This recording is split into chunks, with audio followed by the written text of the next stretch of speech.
Olá! O vídeo que você vai ver na sequência foi uma aula que eu dei num congresso em 2020 e fala sobre adolescentes vegetarianos. Eu pedi autorização do pessoal da organizadora do congresso, então me foi dada para compartilhar aqui com vocês esse conteúdo. Diferente dos vídeos do NutriPapo, ele é um pouquinho mais longo, então foi realmente uma aula. Eu espero que você aproveite. Se tiver qualquer dúvida ou comentário, é só deixar aqui abaixo. Olá! Mais um Conutiveg. Um grande prazer estar aqui com vocês. Queria agradecer, antes de começar, a minha querida amiga Thaisa, que vem organizando este encontro, esse evento já faz um bom tempo. E ele traz muitos frutos para todos, né? Para a gente que está aqui compartilhando um pouquinho e para todas as pessoas que recebem as informações vindo dos vários colegas que falam aqui junto comigo, que falaram nos anos anteriores. Então, muito bom poder estar aqui mais uma vez. O tema dessa vez são os adolescentes vegetarianos. É um tema bem gostoso de falar. Aliás, falar sobre vegetarianismo é uma delícia. É algo que eu vivencio no meu dia a dia, tanto comigo mesma, quanto com as pessoas com as quais eu atendo, com as quais eu me relaciono e divido uma parte do meu tempo. Aliás, uma grande parte do meu tempo. Então, falar dessa turminha, né, dessa turmona de adolescentes, a gente precisa lembrar que de adolescente a gente está falando dessa faixa etária que vai de 10 a 19 anos, então é uma paleta enorme aí de perfis diferentes, né? 10 anos a gente acha que ainda está meio perto da criança e 19 está mais perto do adulto, então a gente tem algumas nuances aí interessantes que a gente vai pensar aqui, vamos compartilhar agora. Antes de tudo, a gente tem que pensar que nós vivemos numa sociedade onívora, numa sociedade, nesse mundo de hoje, um mundo eletrônico, cheio de informações, assim, eu fico pensando, quando eu tinha 10 anos, 19 anos, a diferença de estímulos que eu recebia e que as pessoas recebem. Eu tenho sobrinhos aí com 10 anos, 11 anos, a quantidade de estímulo é muito grande. Nós estamos, de alguma forma, perdendo esse contato com a natureza. Nós caminhamos como população para a perda de contato com o alimento. E é muito importante que a gente tome consciência disso para convidar as pessoas, desde quando são pequenas mesmo, ali, naqueles cuidados da infância, até quando chega nessa fase crucial, né, de individualização, o adolescente contesta, começa a questionar, quer e precisa se diferenciar da sua família, pertencer a grupos. Então a gente dá uma estrutura, qualquer que seja, o nosso foco aqui é a estrutura alimentar, mas se a gente pensar na estrutura psicológica, financeira, tudo isso vai ajudar ou eventualmente atrapalhar o desenvolvimento dessas pessoas nessa faixa etária, né? Então, a gente vive num mundo que hoje está constantemente convidando a ter muitos estímulos, inclusive estímulos alimentares, não muito saudáveis no sentido de que a comida tá fácil, tá cheia de pacote, com baixo valor nutricional. Isso falando como povo, como população mundial, mas vamos falar aqui do nosso Brasil, né?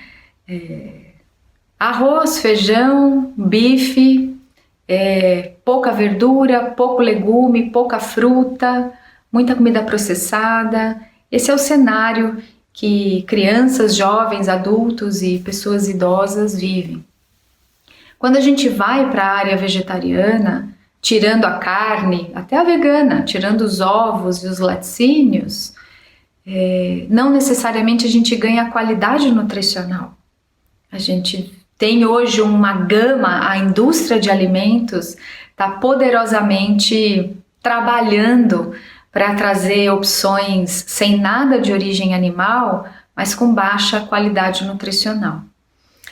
Eu estou contextualizando dessa forma porque a gente tem que trazer um hábito alimentar bom da infância, mas mesmo neste momento que a gente pode eventualmente trabalhar positivamente com hábitos saudáveis para as nossas crianças, nesse momento da adolescência, onde existe essa necessidade de individualização, de pertencimento de grupo, aí a coisa começa a pegar, porque eu posso dar uma boa educação nutricional em casa, mas a hora que o meu filho vai para um grupo, se este grupo não está bem estruturado em termos alimentares, ele tende, por querer pertencer, a não seguir exatamente a sua educação alimentar recebida dentro de casa.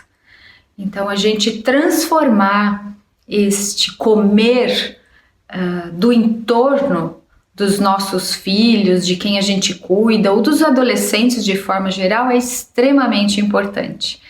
Cada um tem um papel muito importante dentro do seio de sua família, em levar a alimentação adequada, para que a hora que chegue nesses encontros de grupo, e isso é bem, como falei, bem forte no adolescente, essas trocas poderem ser positivas, elas ter a tendência de ser positivas.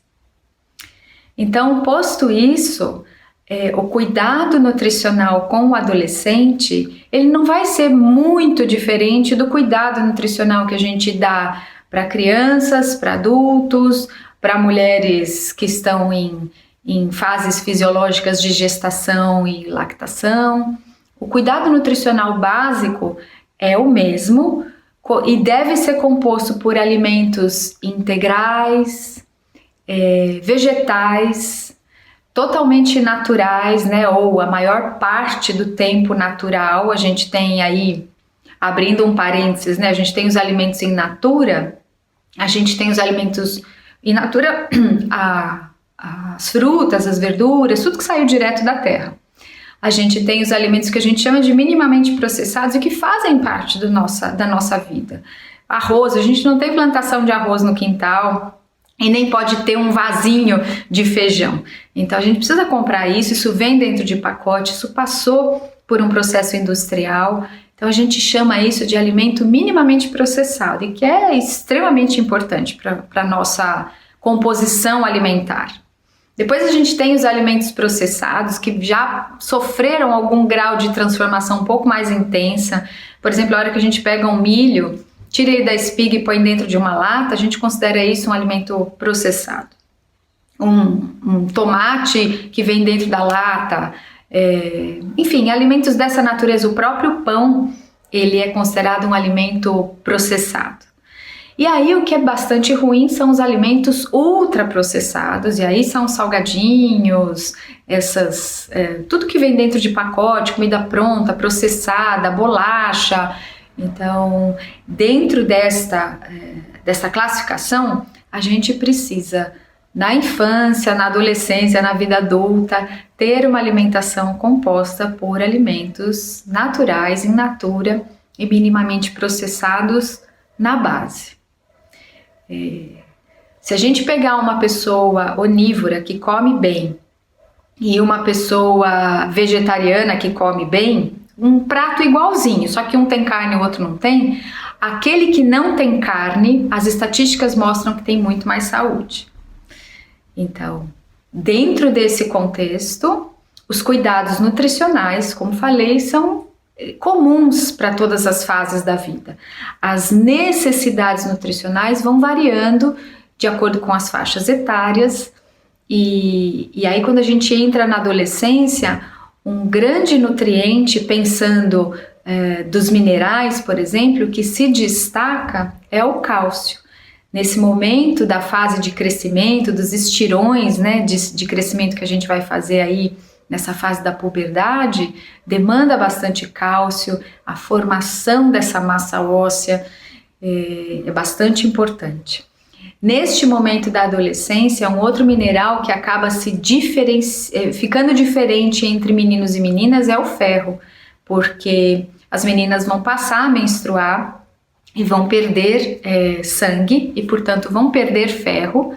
E os meninos não, eles vão utilizar o ferro do mesmo jeito que meninas e meninos utilizam o ferro para a produção de energia, para a formação das células vermelhas, e isso continua sendo igual para os dois. As meninas vão ter uma necessidade maior porque elas vão acabar perdendo esse mineral através do sangue menstrual.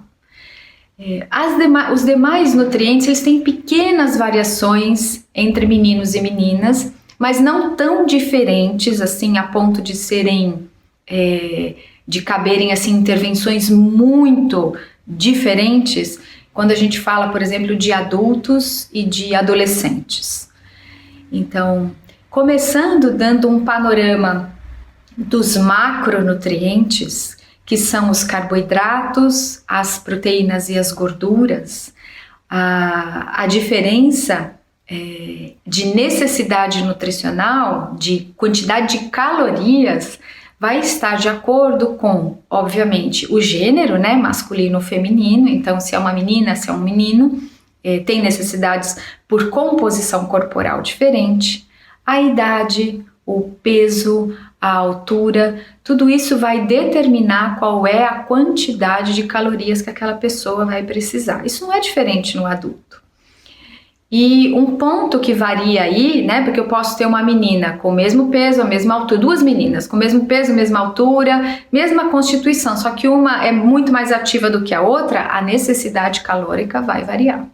Então, as necessidades de macronutrientes serão calculadas da mesma forma que a gente calcula para um adulto, considerando a estrutura corporal, então peso, altura, a atividade desempenhada, então crianças que são mais elétricas, adolescentes que são mais elétricos, ou que estão mais ali no sofá, vendo TV, jogando videogame, ficando direto no computador, ou daquelas crianças e adolescentes que saem para andar de bicicleta, de skate, de patins, e enfim, que vão bater perna o tempo todo, é bem diferente.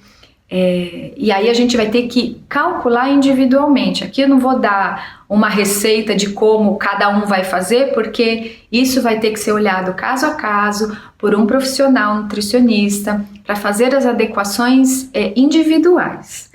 Mas o que eu quero chamar a atenção aqui é que do mesmo jeito que a gente faz isso com um adulto, a gente faz isso com um adolescente. Na alimentação vegetariana, e vamos colocar aqui o vegetarianismo pensando só em plantas mesmo, uma alimentação baseada em plantas, sem nada de origem animal. As proteínas vão vir das leguminosas. Então, este é um grupo alimentar extremamente importante. Isso vários colegas falaram e falarão. Leguminosa não pode faltar na vida de um vegetariano. Se a pessoa fala assim, mas não gosto de feijão, não gosto de grão de bico, tem que dar um jeito mesmo. Esse é um grupo alimentar que não dá para abrir mão. Por exemplo, você fala assim, entre arroz e feijão, eu posso deixar de comer arroz, mas eu não posso deixar de comer feijão, num cenário como esse. Então, se a opção é para uma alimentação vegetariana, o grupo das leguminosas precisa estar presente todos os dias, e a quantidade, a gente dá uma referência, mas cada pessoa vai ter uma necessidade diferente, porque eu posso falar assim, come uma concha de feijão no almoço e uma concha de feijão no jantar. Bom, para um adolescente menino, às vezes ele vai comer 3 conchas no almoço, 3 conchas no jantar e tá tudo certo, porque vai estar de acordo com a necessidade dele. Então, respeitando essa sensação de fome individual, que se tudo foi cuidado durante a infância, não houve uma relação distorcida com o alimento, o adolescente vai tender a perceber a fome de uma maneira mais purista e não tanto viciada quanto se houve coação. Se você comer tudo, você ganha um docinho, ou se você não comer tudo, você não vai andar de bicicleta. Assim. Então, a gente não deve fazer esse tipo de coisa com as crianças, né? Nem lá na introdução alimentar, nem depois, porque a gente pode estabelecer uma relação comprometida, machucar essa relação com o alimento, e aí na adolescência e na vida adulta a gente perde essa calibragem. Uma criança sabe assim falar, não, tô satisfeita, não quero mais. A gente que é adulto, a gente assim fala, ai, nossa, eu tô super satisfeita, mas deixa eu comer mais um pouquinho porque tá tão gostoso, né? A gente tem essa descalibragem um pouco mais exacerbada do que as crianças têm, não que as crianças não têm. Mas voltando para os adolescentes, então, a gente ter essa constituição alimentar bem equilibrada e estávamos falando das leguminosas, né? Então, 1, 2 conchas vai variar de acordo com a fome mesmo da criança. Essas leguminosas vão precisar ter cuidados na hora do seu preparo, assim como a gente tem cuidados para a infância e para a vida adulta. Então, leguminosas que são preparadas para a família toda, seja qual faixa etária, precisam ficar de remolho por 12 horas em água em temperatura ambiente para reduzir o teor de fitato. Isso é muito importante, especialmente quando a gente for falar dos minerais. Então, agora a gente está falando aqui das proteínas, pensando em teor proteico das leguminosas não tem necessidade de deixar de remolho, mas pensando nos minerais tem necessidade de deixar desse molho de 8 a 12 horas e cozinhar com outra água para preservar o valor de minerais. Em termos de quantidade, então, de comida, é isso. O quanto a criança vai ficar satisfeita ou o adolescente vai ficar satisfeito, sempre tendo o máximo possível dessa percepção da relação real com o alimento. Na adolescência, tem muito essa tendência, então, de grupo. Então, o que meu amigo come, eu vou comer também, mas na casa do fulano come assim, aqui é assado. Às vezes, né, a preferência por alimentos salgadinhos e lanches, e isso vem também da educação familiar. O que a gente percebe até em estudo científico é se as famílias fazem café da manhã juntos, estimulam desde pequeno, estimulam o consumo de frutas, verduras e legumes. Na adolescência, essas variações tendem a ser um pouco menor do que quando não há esse estímulo lá atrás. Então, é importante a gente fazer refeição com os nossos filhos, é importante a gente compor os pratos da família de uma maneira estruturada, integral, vegetal, natural, para que nesse momento da adolescência, onde existem esses desvios, ter aquela memória do que é recomendado. A gente percebe, e percebe bem em populações adventistas, que eu já fui dar aula em vários colégios adventistas, onde tem muitos jovens, e sempre me surpreende positivamente o perfil corporal desses jovens. Eles não têm tanta presença de obesidade. Eu percebi e ainda percebo cada vez que vou dar aula e convivo dentro desses colégios e universidades, que eles consomem frutas, que eles consomem bastante verduras e legumes. Então, é educação dentro de casa. É possível a gente fazer isso. Eu estou batendo muito nisso porque eu vejo o quanto é importante quando chega um adolescente no consultório e eu já percebo que a família não tem essa estrutura, fica muito mais difícil mexer na vida deste adolescente. Tem que mexer na vida da família e às vezes a família não está disposta a mexer. Então, em termos de macronutrientes, vamos fechar, né? Vamos sempre pincelando essas outras nuances práticas para não ficar uma coisa técnica e enfadonha, tem que ser prático. E a prática aqui até esse momento que a gente já conversou, tenha estrutura alimentar boa para que esses macronutrientes cheguem de uma maneira adequada até o cardápio, né? As refeições dessa turminha aí dos 10 aos 19.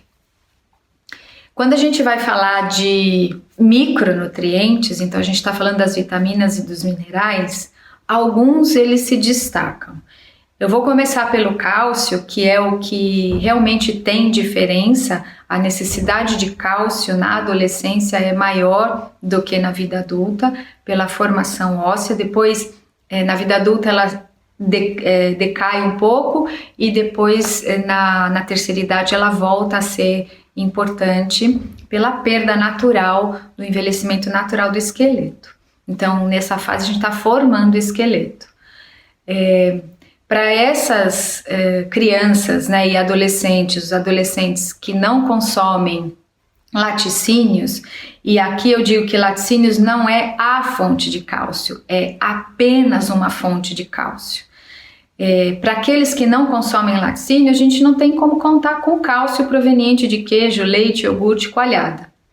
Como pessoalmente eu não considero os laticínios como uma boa fonte alimentar, porque trazem outras questões nutricionais, ambientais e até de ética, aqui o ponto é nutricional, então não vou falar das questões ambientais e éticas, os malefícios dos laticínios sob esse ponto de vista.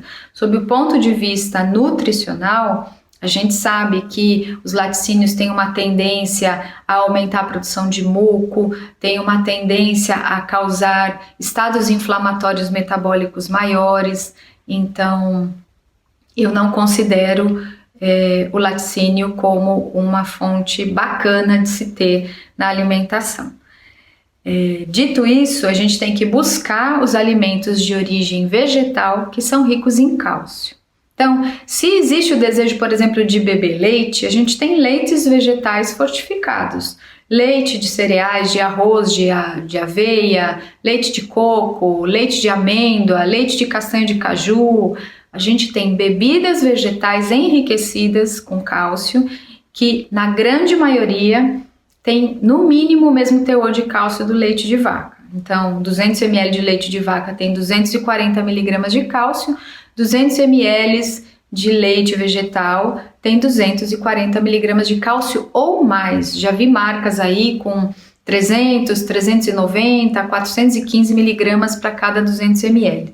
Então esse cálcio é adicionado à bebida vegetal e pode ser consumido do jeito que um leite de vaca é consumido, com café, com cacau, batido com fruta, com cereal, e aí fica como uma opção bastante interessante para ingerir cálcio. O alimento de origem vegetal que mais tem cálcio é o gergelim. É absurdo, assim.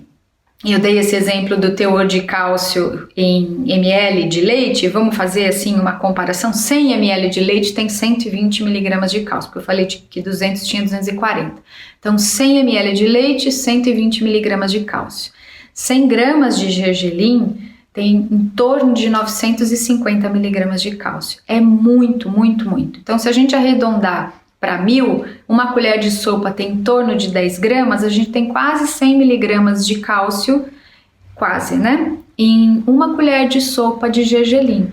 Você pode aí botar gergelim sobre o arroz com feijão, sobre as frutas, pode colocar sobre sopa, dá para colocar tahine, que é a pasta de gergelim, como uma opção misturada com tofu, misturada com geleia, misturada com melado de cana. Então o gergelim tem condição de estar presente na nossa alimentação de várias formas, e eu recomendo fortemente que quando se deseje buscar uma fonte rica, considere o gergelim. Folhas escuras são outra fonte excelente de cálcio, tem um teor de cálcio aproveitado pelo organismo altíssimo, né? A gente chama isso de biodisponibilidade, o quanto que o organismo consegue aproveitar daquele nutriente contido ali, e as folhas escuras têm um teor grande, a gente consegue aproveitar do todo o cálcio que tem lá dentro, 50% a 60%. De todo o cálcio, por exemplo, contido nos laticínios, no gergelim, a gente aproveita aí em torno de 30%.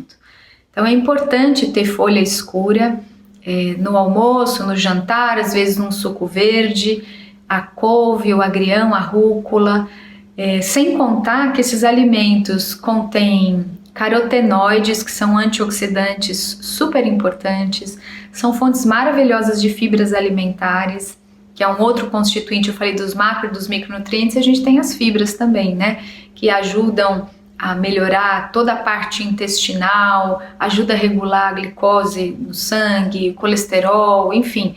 Aqui eu não vou entrar especificamente em fibra, mas dizer que é importante consumir. Então, folhas escuras têm uma quantidade de fibra. O próprio gergelim, a casquinha do gergelim, também tem fibra. Aliás, uma informação sobre o gergelim bem importante. Quando for comprar o gergelim, seja o gergelim semente, seja o tahine, precisa ser gergelim integral, porque o cálcio está predominantemente presente na casca do gergelim. Então aqui a gente já falou de bebidas vegetais, do gergelim, das folhas escuras. Um alimento que tem bastante cálcio é a chia, e a chia também é fonte de ômega 3, então é bacana ter a chia na alimentação. Aí de umas 2 colheres de sopa por dia vai atender a necessidade de ômega 3, então não precisa de peixe de jeito nenhum, a gente tem ômega 3 na chia e na linhaça. E também fornece uma quantidade bastante interessante de cálcio. Feijão branco, tofu. Você quer ver alimentos ricos em cálcio também? O quiabo tem bastante cálcio, o brócolis tem bastante cálcio, até melado de cana tem um teor interessante de cálcio. A gente não vai conseguir cálcio, uma quantidade enorme, porque a gente vai consumir pouco melado de cana. Mas aí a gente vai compondo o quanto é necessário com um pouquinho de várias coisas. E essas várias coisas de origem vegetal sempre vão ter, em maior ou menor grau, uma quantidade de cálcio. Então, as frutas, por exemplo, não são boas fontes de cálcio, mas os vegetais folhosos, escuros, quaisquer um, eu citei esses 3 que são muito importantes, couve, grão e rúcula, mas todos eles devem ser usados. E tempero, por exemplo, os frescos e os secos, tem muito mineral, muito cálcio, muito ferro, muito zinco, muito tudo. Então, vale a pena, e não pensando só na alimentação do adolescente, da família toda. Então, essas são as ponderações em relação ao cálcio, e é sempre importante, caso a criança, né, aí pensando o adolescente aí perto dos 10, que esteja um pouco mais seletivo, ou o adolescente que não quer comer de jeito nenhum, precisa levar num profissional nutricionista, especialista em vegetarianismo, para não ficar com aquela coisa de que precisa comer laticínio e aí complicar outras questões de saúde por conta da ingestão de laticínios. Então, se é o caso desse adolescente que não come, aí precisa sim, vai precisar levar para adequar todos os nutrientes, especialmente pensando em cálcio. Eu citei anteriormente o ferro, e aí a diferença entre meninos e meninas, né? A menina vai ter a menarca aí, varia muito, hoje tem meninas menstruando com 10 anos, 12, 13 anos, aí é uma idade bastante mediana, e o ferro acaba ficando muito mais importante aí na menina do que no menino. E o ferro é muito utilizado para a produção de energia, para a produção daquela energia dentro da célula mesmo. Então a gente cuida disso desde a introdução alimentar, a gente oferece ferro para esse bebê, e o Ministério da Saúde recomenda até 2 anos, depois tem essa pausa. Na minha experiência clínica, eu deixo essas crianças com suplemento de ferro, pensando especialmente nas meninas quando elas entram nessa fase da adolescência, que tem esse ponto, esse marco, né, a menarca, e dali para frente passam a ter ciclos menstruais e eliminação de sangue menstrual. Se aquilo não foi olhado e mantido de uma maneira boa aí na infância, ela entra na fase dessa vida após a menarca já com deficiência de ferro. Então é importante levar e olhar. Isso não é um privilégio da menina que é vegetariana, isso acontece com os onívoros também. As recomendações de suplementação de ferro na infância, elas são universais para crianças e não para crianças vegetarianas. Então o cuidado que se tem que ter é pela característica fisiológica e não pela necessidade, dizendo de forma diferente, não pelo fato dela não ingerir alimentos de origem animal.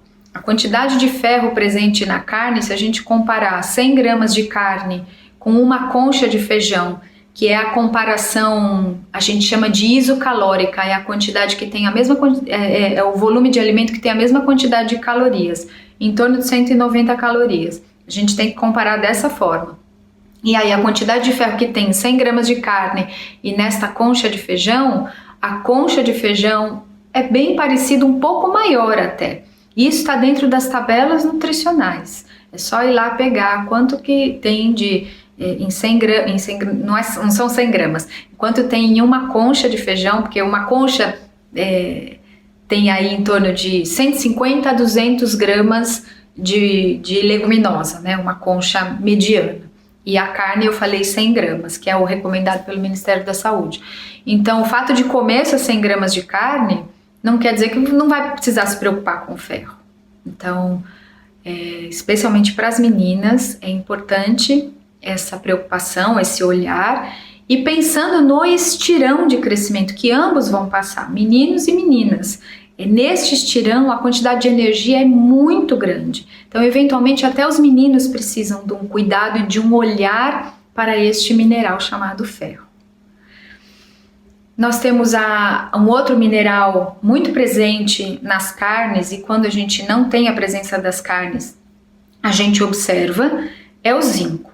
Onde tem ferro, tem zinco também. Então, nas leguminosas, a gente tem ferro, tem zinco, tem cobre, que é um outro mineral. Esses três minerais meio que caminham juntos, tem o mesmo carregador para dentro do corpo. A gente olha bastante o teor de zinco dessa alimentação, porque o zinco a gente vai usar em todos os processos antioxidantes do corpo, desses de ajudar a eliminar os radicais livres, a formação das estruturas sexuais, formação de DNA. O zinco é um elemento extremamente importante. Então, a gente olha com o olhar para o onívoro e para o vegetariano, sabendo que as carnes são fontes de zinco, mas que a gente tem condição, muita condição tranquila de equilibrar o zinco dentro da dieta vegetariana. Então, dos minerais a gente já falou então do cálcio, do ferro e do zinco, já falei do ômega 3, vitamina D não tem diferença nenhuma de ser vegetariano e de ser onívoro. A vitamina D é extremamente importante para o metabolismo do cálcio, é ela que ajuda o cálcio quando está lá no intestino ser captado para dentro da corrente sanguínea. A vitamina D tem uma função bem importante na saúde óssea, mas ela também tem uma função muito importante em vários processos do metabolismo que ainda estão sendo investigados e ainda não foram oficializados, daqui a pouco serão. A gente até diz que vitamina D, a gente fala vitamina, né? Mas ela tem mais cara de hormônio do que qualquer outra coisa, e eu acho que num futuro não muito distante ela vai mudar de categoria e vai deixar de ser tratada só como uma vitamina.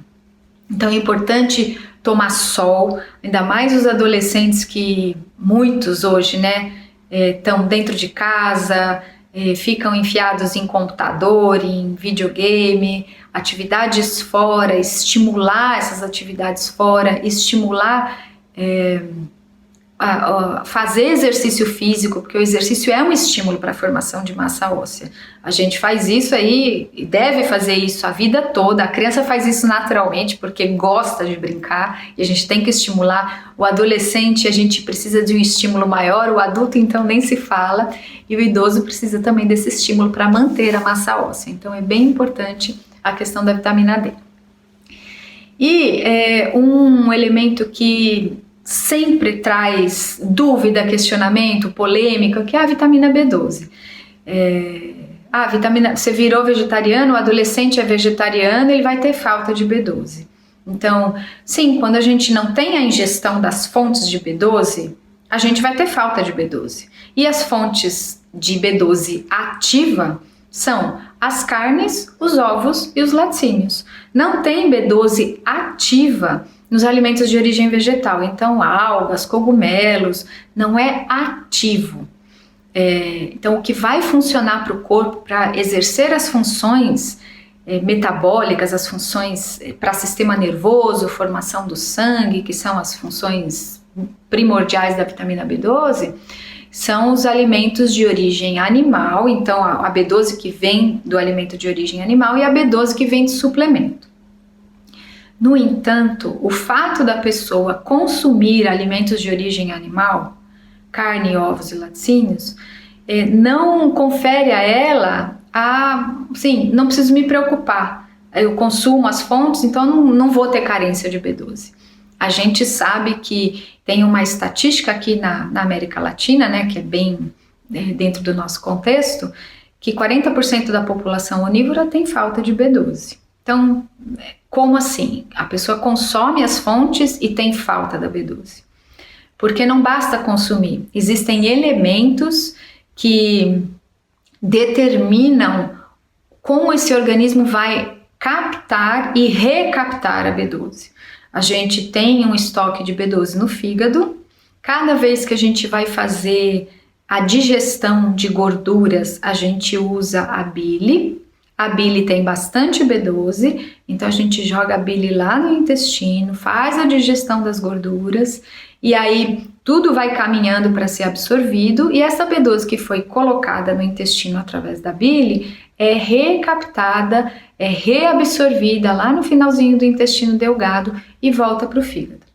Tem pessoas que não conseguem fazer esta recaptação, essa reabsorção lá no final do intestino de maneira eficiente. Então, quando joga bile para fazer a digestão de gorduras, uma parte da B12 segue embora e é excretado nas fezes.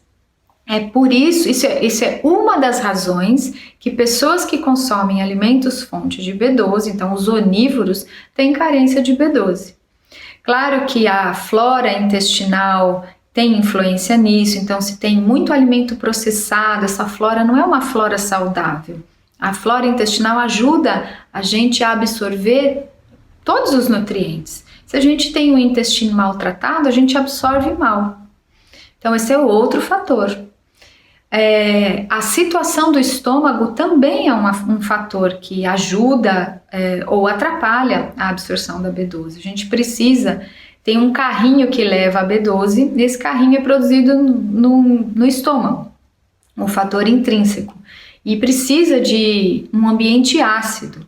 Então, se o estômago está machucado, está com a capacidade de produção de ácido comprometida e fica tomando esses antiácidos, isso compromete a produção do fator intrínseco que vai carregar a B12 até o momento que ela se solta e então vai ser absorvida ali no intestino. Tá? A B12 não anda sozinha, ela precisa deste carregador. Então são vários fatores. A criança, adolescente, adulto, idoso, gestante, enfim, atletas, todo mundo que não consumir fontes de B12, é fato que em algum momento vai ter falta da B12, se não está recebendo por fonte alimentar, porque o suplemento é outra coisa, o suplemento está aí para justamente ajudar nisso. Mas o fato da pessoa consumir esses alimentos não garante que ela tenha um estado nutricional bom da B12. Diferente dos suplementos quando a gente utiliza, e aí utilizar suplementos de baixa dosagem podem não resolver para adolescentes, já que os adolescentes têm um perfil mais parecido com o adulto do que a criança.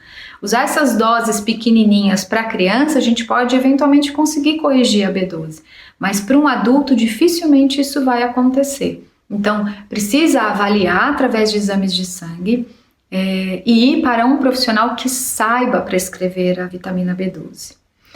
Inclusive porque a hora que a gente mexe na B12, a gente interfere no ferro.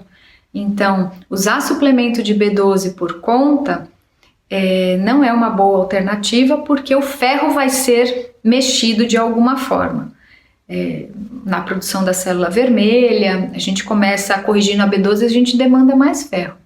Então, de novo, quando há uma carência, precisa ser feita a suplementação de qualquer nutriente. Se eu tiver carência de ferro, não adianta mandar comer carne, fígado, não vai corrigir a carência. Precisa, então, onívoros e vegetarianos receberem suplemento. Carência de ferro, carência de zinco, carência de B12. A carência de cálcio, que a gente tem meios de achar através de exames laboratoriais, a gente eventualmente consegue corrigir com ajustes na alimentação. Se depois de todos os ajustes possíveis ainda houver carência no exame, aí sim a gente usa suplemento de cálcio. E isso precisa realmente ser avaliado por um profissional que tenha essa condição, essa especialidade, essa condição técnica de fazer isso. Então, para a gente concluir, adolescentes vegetarianos podem ter o seu crescimento. Eu acho que eu vou até começar a frase de uma outra forma. Crianças vegetarianas podem ter o seu desenvolvimento pleno, chegarem plenamente na adolescência com um bom estado nutricional. O estado nutricional, quando eu falo bom, não é bom no sentido mediano, num estado nutricional adequado. Entrar na adolescência dessa forma, passar por todos esses processos de estirão de crescimento, desenvolvimento de caracteres sexuais, de uma maneira tranquila. Isso tudo, se a alimentação for baseada em planta, integral, natural, sem alimentos processados corriqueiramente, porque se a saúde está boa, a estrutura alimentar é boa, o adolescente quer comer uma bolachinha de vez em quando, isso não vai fazer mal. O problema é quando a bolachinha é todo dia e a fruta é de vez em quando.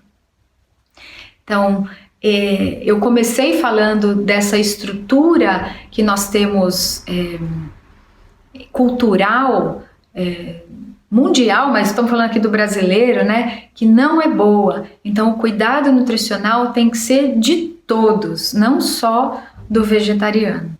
E aí a gente, fazendo dentro das suas famílias, fazendo essas mudanças, fazendo esse convite para o núcleo familiar comer melhor. Esse adolescente vai se relacionar com outro adolescente que também tem uma família que tem essa preocupação, e assim por diante, a gente aumenta esse ciclo virtuoso da saúde de todos, né? De todas as fases da vida.